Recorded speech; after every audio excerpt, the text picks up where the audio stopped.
회개해야 할 한국교회 7가지 죄라는 책이 있습니다. 거기 나오는 내용인데요, 필립 얀시라는 작가가 놀라운 하나님의 은혜라는 책을 집필한 동기가 나옵니다. 그것은 한 창녀의 충격적인 말 때문이었습니다. 교회요? 거긴 뭐하러 가요? 그렇잖아도 비참해 죽겠는데 가면 그 사람들 때문에 더 비참해질 거예요. 그럽니다. 아마도 교회에 가자고 전도하는 말을 들었던 것 같아요. 그러니까 교회요? 거기 뭐하러 가요? 그렇잖아도 비참한데 그 사람들 때문에 아마 더 비참해질 거예요. 그런 거죠. 여러분, 교회는 죄인들이 모인 곳인데 자신들은 의롭고 깨끗하고 믿음 좋은 사람들이라고 여기는 부류들이 많이 있더라는 것입니다. 누가복음 15장은 잃어버린 것에 대한 3가지 이야기입니다. 잃은 양, 잃은 동전, 잃은 아들.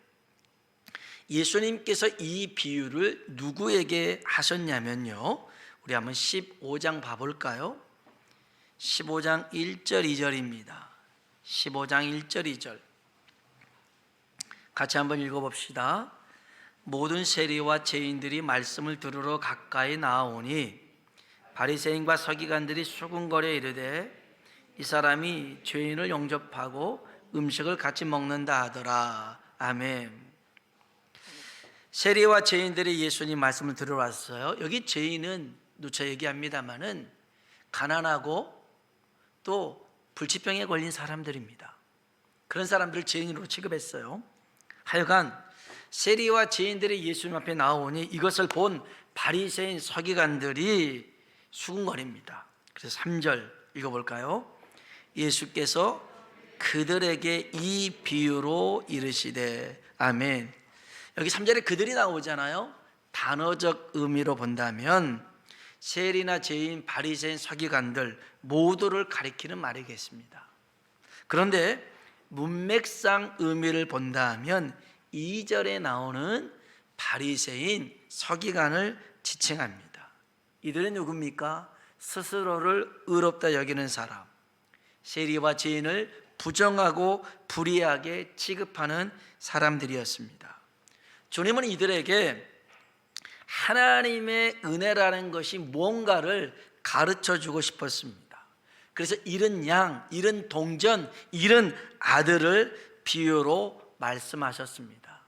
주님은 잃은 것에 대한 중요성을 대상을 바꿔가며 반복적으로 말씀하셨는데요, 짐승인 양보다 돈인 드라크마가 더 가치가 있고 돈보다 아들이 더 귀함을 얘기해 주고 있습니다. 양은 숫자에 관한 이야기고요, 돈, 드라크마는 가치에 대한 이야기, 그리고 아들은 질에 대한 이야기입니다. 그래서 비중도 처음에는 100분의 1이었잖아요. 100마리 중에 1마리. 그 다음에는 10분의 1입니다. 10개 중에 1개. 그 다음에는 2분의 1입니다. 2 아들 중에 하나. 점점 커지고 있는 것을 볼 수가 있습니다. 이 비유들은 세상에서 흔히 일어날 수 있는 이야기지만 세상 상식으로는 이해가 안 되는 얘기입니다. 양 1마리를 잃어버렸습니다. 있을 수 있는 일입니다.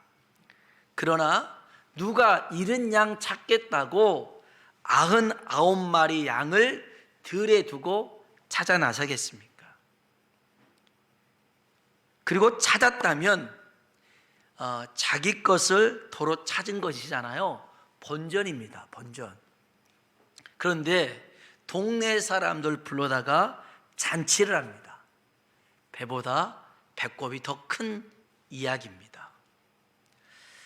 열 드라크마 중에서 하나를 잃은 여인이 있습니다. 등불을 밝혀서요, 집을 쓸며 하루 종일 동전을 찾습니다. 비합리적이고 비효율적인 얘기입니다. 이 여인의 일당 품삯이 얼마겠어요?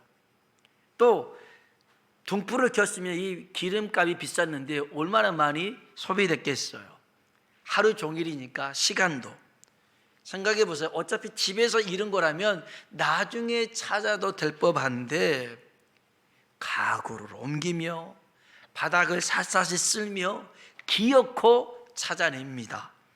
그리고선 친구와 이웃을 불러다가 파티를 합니다. 이것은 세상의 원리로 이해가 안 가는 얘기입니다. 그래서요, 세상의 원리와 하나님 나라의 원리는 다릅니다. 세상의 원리는 뭡니까? 정의의 원리입니다. 권선징악의 원리고요, 시시비비를 가리는 원칙입니다. 세상의 원리는 본능과 상식의 원리고요, 공로의 원리입니다. 그런데 하나님 나라의 원리는 은혜의 원리입니다. 어떤 원리라고요? 은혜의 원리입니다. 마태복음 20장에 보면 포도원 품꾼의 비유가 나옵니다. 포도원 주인이요, 새벽 6시에 인력시장에 나와 있는 사람들 데리고 포도원에 갑니다.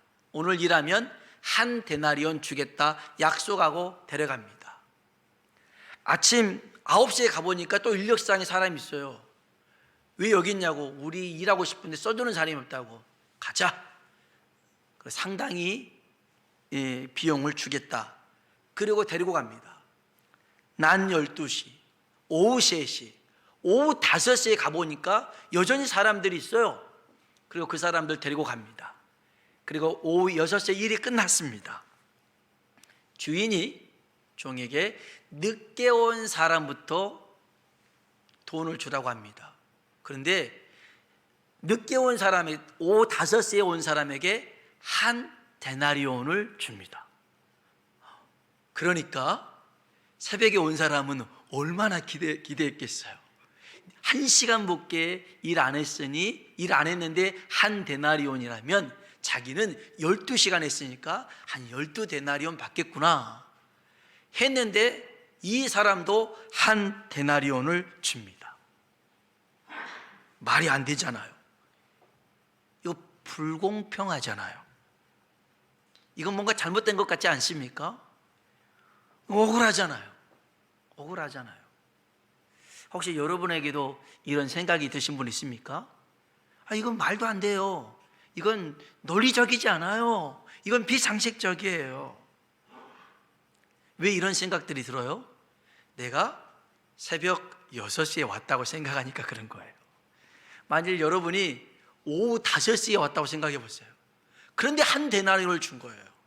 여러분, 한 데나리온은요, 이들은 하루 벌어서 하루 먹는 그런 일용직의 사람들이었어요. 이거 안 가져가면 집안에 있는 사람이 그날은 굶는 거예요. 그러니 주인이 아니까 한 데나리온을 준 거였어요. 사실 그것도 부족해.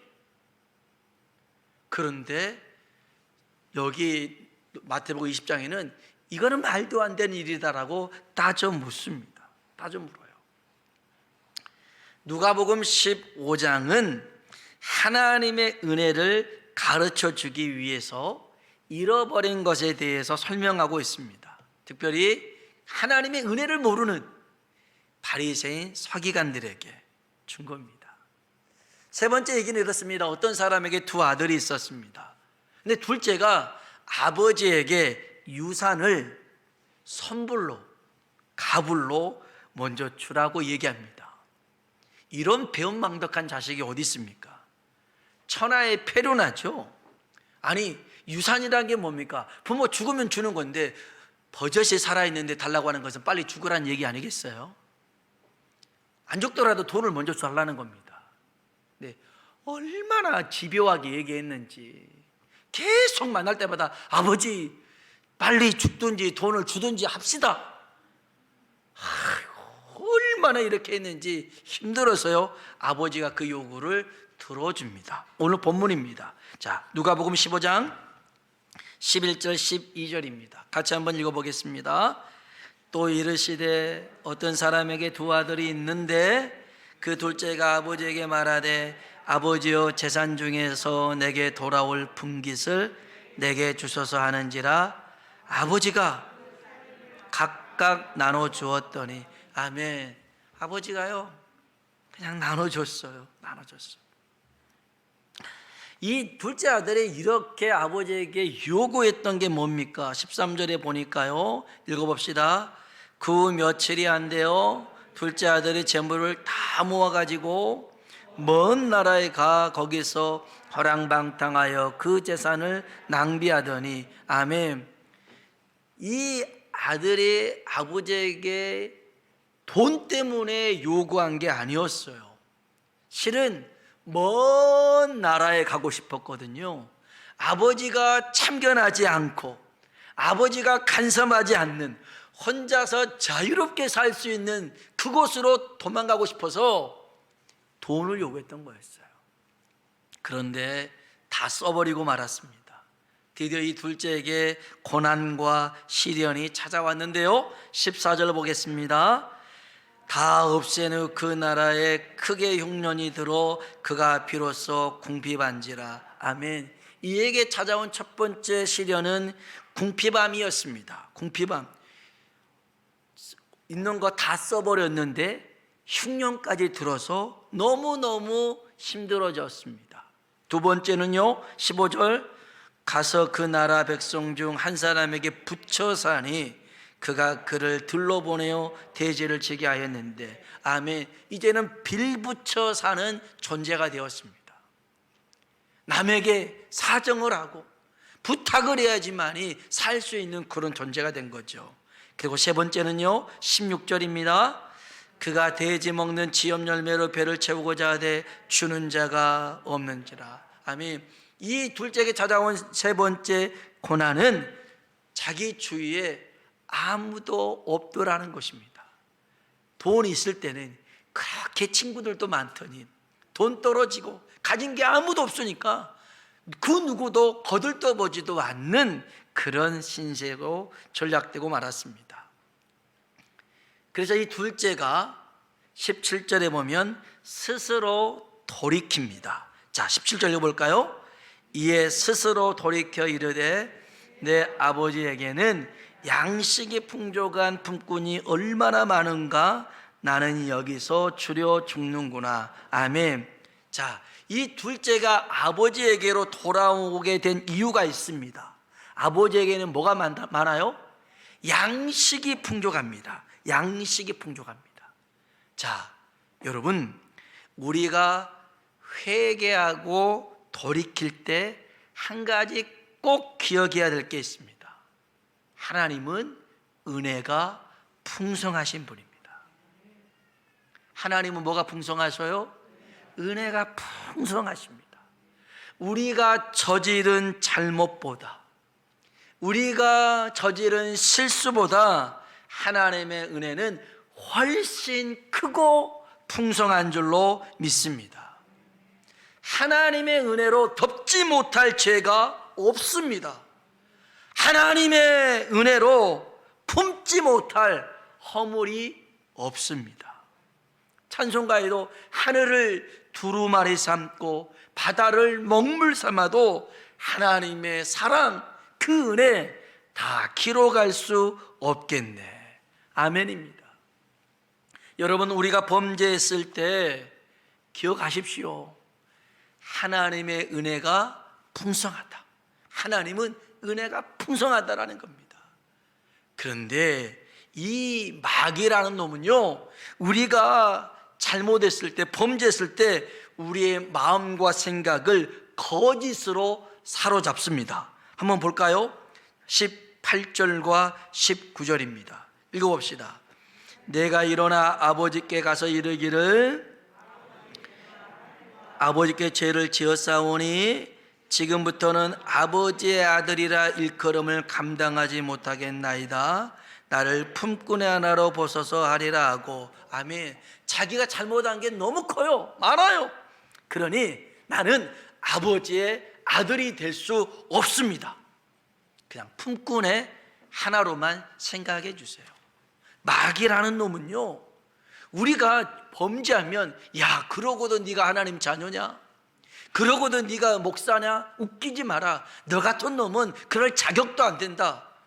듣다 보면 맞아요. 아, 목사인데 이렇게 범죄하고, 아, 내가 하나님 자녀라는데 이렇게 하나님 없는 삶을 사니. 맞아. 나는 하나님 자녀가 아니야.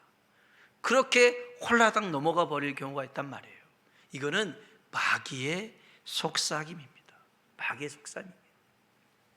오늘 우리가 놀라운 하나님의 은혜를 발견할 것인데, 누구를 통해서 발견하냐면 아버지를 통해서 우리는 발견할 겁니다.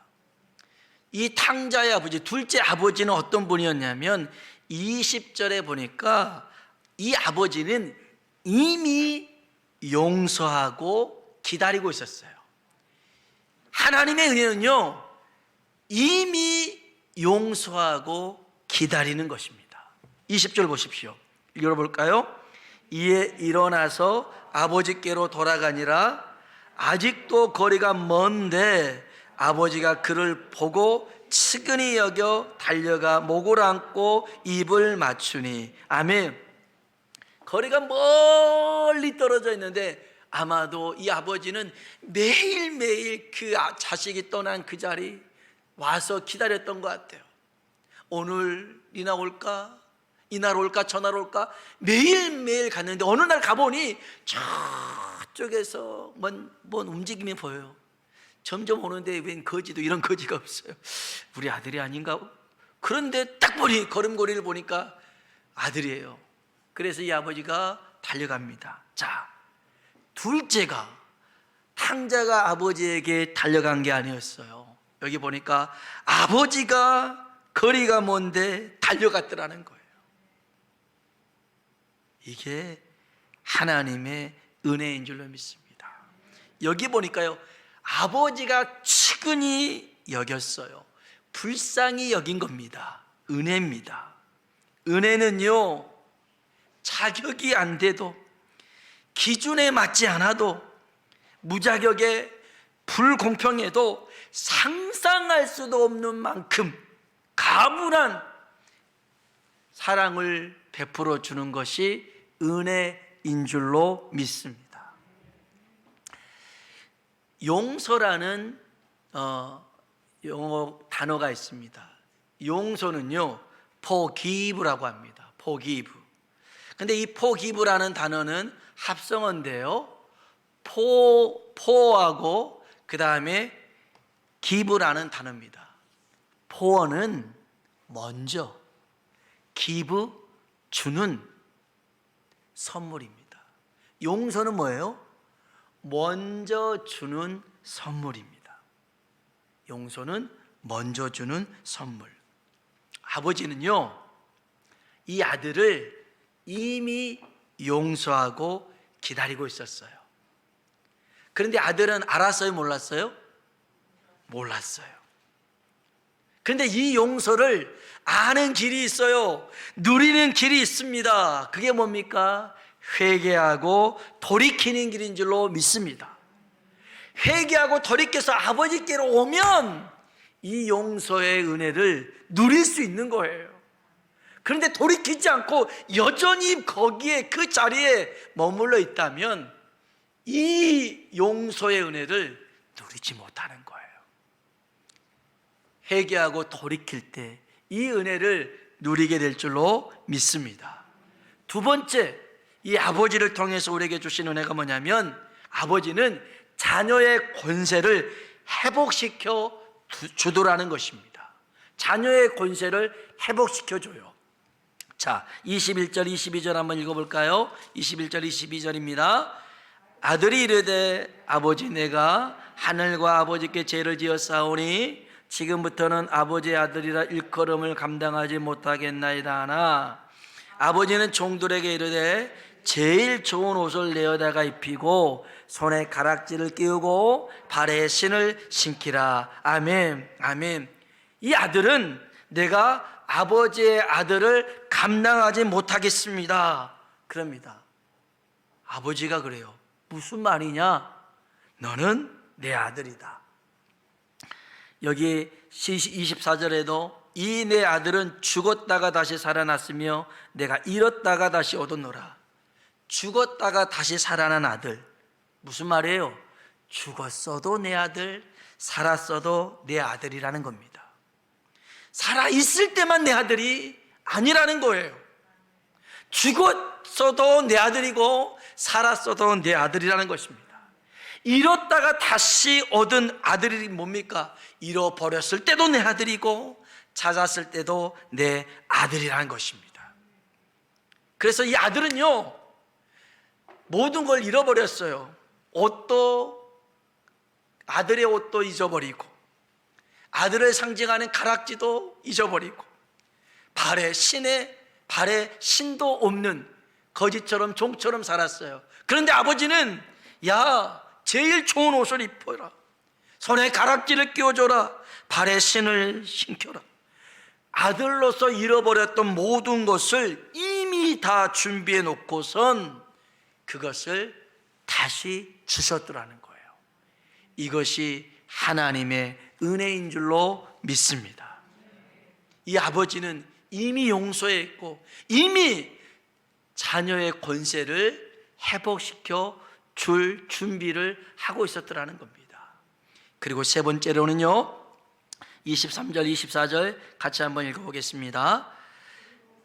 그리고 살진 송아지를 끌어다가 잡으라. 우리가 먹고 즐기자. 이 내 아들은 죽었다가 다시 살아났으며 내가 잃었다가 다시 얻었노라 하니 그들이 즐거워하더라. 아멘. 23절에 그리고 살찐 송아지를 끌어다가, 이 살찐 송아지 원문, 이 원래 그 헬라어로 써진 원문 앞에는 관사가 붙어 있어요. 그 살찐 송아지. 이 살찐 송아지는요, 아들이 돌아왔을 때 갑자기 잡은 송아지가 아니라는 것입니다. 아들이 집을 나갔을 때에 그 아들이 돌아올 것을 기억하고 이미 이 송아지, 그 송아지는 우리 아들을 오면 잡을 송아지라고 찜해놨더라는 거예요. 이미 찜해놨어요. 그리고 준비해놨다가 아들이 돌아오니까 그 송아지를 잡아서 잔치를 펼쳤던 것입니다. 그러잖아요. 여기 살찐 송아지를 끌어다가 잡으라. 우리가 먹고 즐기자. 잔치를 준비하고 있었어요. 뭘 준비했다고요? 잔치를 준비했습니다. 이 아들은 어떤 아들입니까? 돈 가지고 도망간 아들입니다. 그러면 잘못을 따지려고 신문하기 위해서 의자를 앉혀놓고 주리를 틀어야죠. 그럴 준비를 해야죠. 재판할 준비를 해야죠. 얼마 남았어? 어디다 썼어? 이러려고 가져간 거야? 이렇게 위해서 준비해야 되잖아요. 아니요, 이 아버지는 그런 건 물을 생각하지 않았어요. 잔치를 준비했네요. 축제를 준비했네요. 아버지와 아들만의 축제가 아닙니다. 24절에 보면 그들이 즐거워하더라. 온 집안 사람들이 다 모여서 함께 즐거워할 잔치를 준비한 줄로 믿습니다.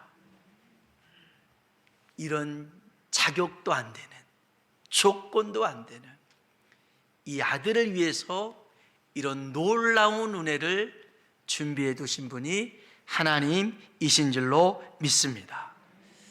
누가복음 15장에 기록된 탕자 이야기에 나타난 하나님의 은혜는 그 아버지가 기다림으로 묘사되고 있지만 실제로는 우리의 죄와 허물을 위해 대신 십자가에 죽으신 대속의 은혜를 베푸신 예수 그리스도의 희생으로 이 은혜가 우리에게 주어진 줄로 믿습니다.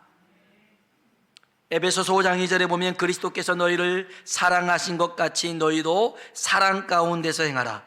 그는 우리를 위하여 자신을 버리사 향기로운 제물과 희생 제물로 하나님께 드리셨느니라. 아멘. 송석춘이라는 사람이 있습니다. 공군 대위로 전역하고요, 현대 자동차에 입사해서 차장으로 고속 승진합니다. 당시 대졸 초임이 2만 원이었는데 이 사람은 15만 원을 받습니다. 많이 받은 거죠. 근데 이 사람은 이 직장을 퇴사해버립니다. 그리고 아들 둘, 딸 셋을 데리고 미국으로 이민 갑니다. 그런데 큰아들이 중학교 2학년 때 교도소에 가게 되었습니다. 자식 잘 키우겠다고 이민 왔는데 아들이 학교에서 왕따를 당합니다. 미국 아이들에게 놀림당한 거죠. 말도 잘 못하니까.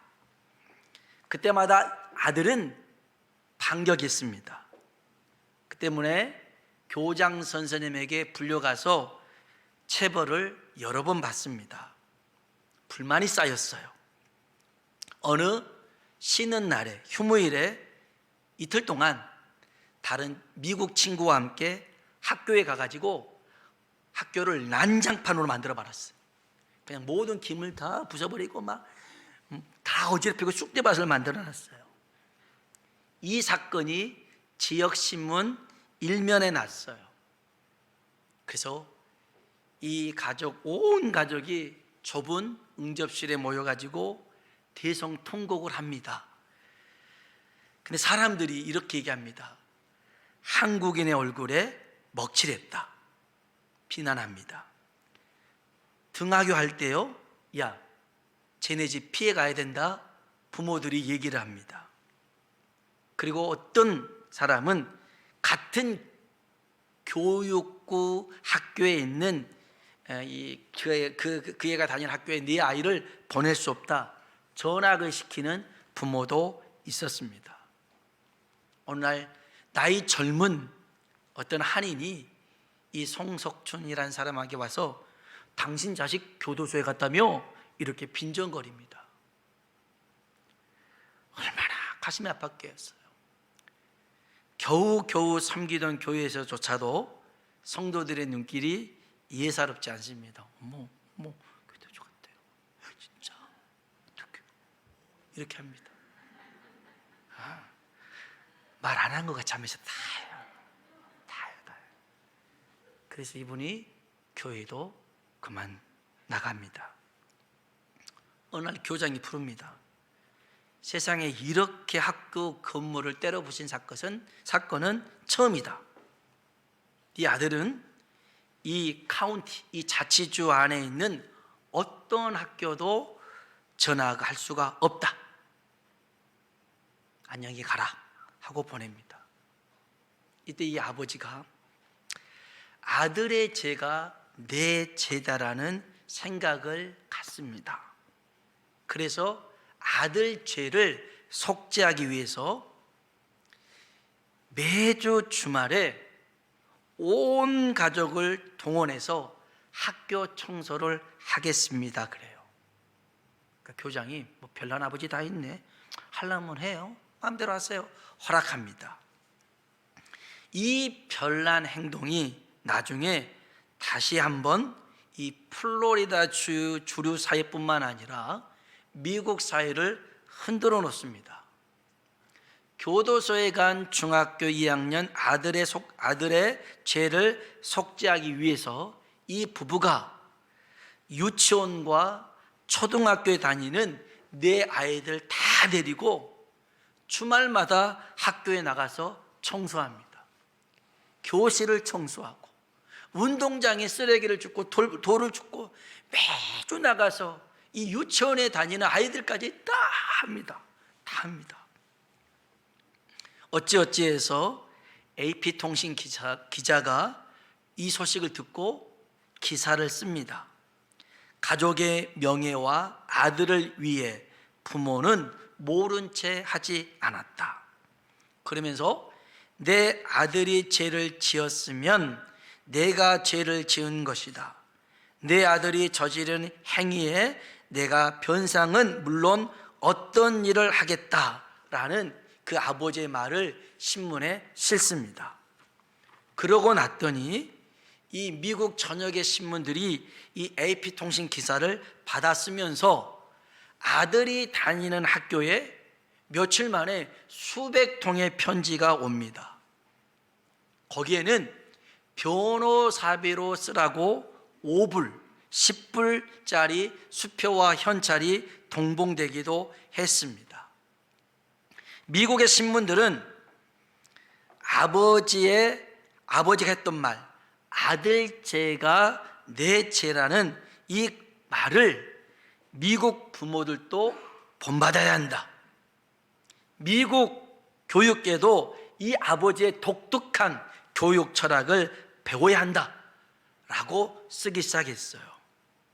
며칠 후에 반가운 소식이 가족에게 전달됩니다. 법정에서 아들이 방면한다는 소식이 온 거였습니다. 교육청에서는 다니던 학교로는 되돌아갈 수는 없지만 멀리 떨어진 학교라면 갈 수 있다, 이런 편지도 옵니다. 그 후 이 말썽꾸러기 아들은 변화됐습니다. 그래서 센트럴 플로리다 대학에서 학사학위를 받고 플로리다 텍 대학원에서 석사학위를 받은 후에 미 우주항공국 나사의 산하에 있는 방위 산업체에 근무하게 됩니다. 그리고 고위 우주선 탑재 전문가가 됩니다. 우리 간혹 TV 보면 우주선 쏘아 올릴 때 그 쏘아 올리기 전에 수십 명의 사람들이 달라붙어서 막 점검하잖아요. 그 중에 최고참으로 이 사람이 일하고 있더라는 것입니다. 미국은 물론하고 전 세계에서 VVIP들, Very Very Important Person이라는 사람들이 오면 직접 브리핑하는 유일한 한국인이 그 큰아들이래요. 이 내용은 기름때 묻은 원숭이의 미국 이민 이야기라는 송석춘 씨의 이야기인데, 이분이 그 얘기를 합니다. 큰아들 송시영이가 사고를 쳤을 때만 해도 아이고 저놈이 자라서 뭐가 될까 걱정이 태산이었대요. 근데 지금은 가장 가까운 곳에 있으면서 이 자기 아버지가 좋아하는 낚시도 같이 가고 늘 옆에서 힘이 되어준대요. 또 딸은 센트러스트 은행 부사장으로 있으면서 명절 때마다 제법 많은 용돈을 준다고 써져 있어요. 거기 이렇습니다. 한 아버지의 대속으로 사고뭉치 아들이 새로운 삶을 살게 되었고 자녀들 모두 스스로 제 자리를 찾아 우뚝 선 아름다운 가정사가 되었더라는 것입니다. 여러분, 세상은 누군가를 위해 대속해 주지 않습니다. 그런데 아버지는 사랑하는 아들을 위해서 대속해 줍니다. 하나님은 우리의 죄를 그냥 두지 않고 우리의 죄를 대속하기 위하여 예수님을 이 땅에 보내신 줄로 믿습니다. 그리고 다시금 하나님의 자녀의 권세를 회복시키시고 우리의 삶을 축복하길 원하시는 줄로 믿습니다. 우리가 해야 될 것 한 가지입니다. 한 가지만 기억하십시오. 이 탕자가 둘째 아들이 아버지께로 돌아가려고 했던 단 하나의 이유는 우리 아버지는 풍족해, 양식이 풍족해. 맞아요. 우리 하나님은 은혜가 풍성하신 줄로 믿습니다. 내가 저지른 잘못과 실수보다도 더 큰 은혜와 사랑을 가지고 우리를 기다리고 계십니다. 오늘 저와 여러분이 그 하나님 앞으로 나아가는 하나님의 사람 되길 주의 이름으로 축원합니다. 기도하겠습니다. 우리 이 시간 기도할 때요, 맞습니다. 우리 내 마음대로 살고 싶어서, 내 생각대로, 내 감정대로 살고 싶어서 하나님 품을 떠나려고 합니다. 그리고 진짜 마음대로 살아요. 살 때는 얼마나 신나고 재밌었는지. 그런데 금세 이 탕자처럼 고난이, 시련이 찾아옵니다. 궁핍함이 찾아오고, 남에게 불 붙여서 살고, 주변에 아무도 없는 그런 외로운 처지가 됩니다. 이 탕자가 그때 기억해낸 것, 내 아버지에게는 양식이 풍족하다. 마귀의 속삭임에 나는 아버지의 아들 될 자격이 없다, 종으로 여겨달라, 이게 세상의 원리고, 이게 세상에 말하는 기준입니다.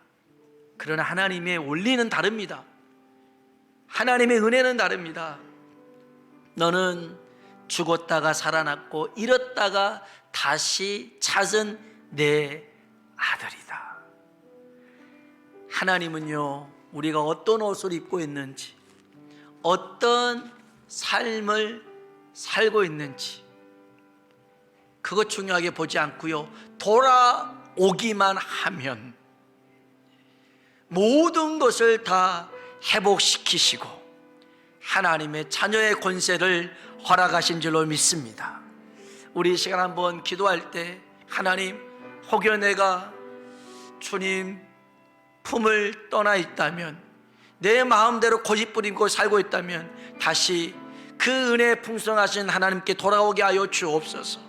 내 자녀들 중에, 내 형제들 중에, 내 부모들 중에 이 은혜를 알지 못하는 자가 있다면 주 앞으로 돌아오도록 하나님 가족 구원의 문을 열어주시고 이 지역사회의 구원의 문을 활짝 열어 주시옵소서. 다 같이 주님 이름 한번 부르고 기도하겠습니다. 주여!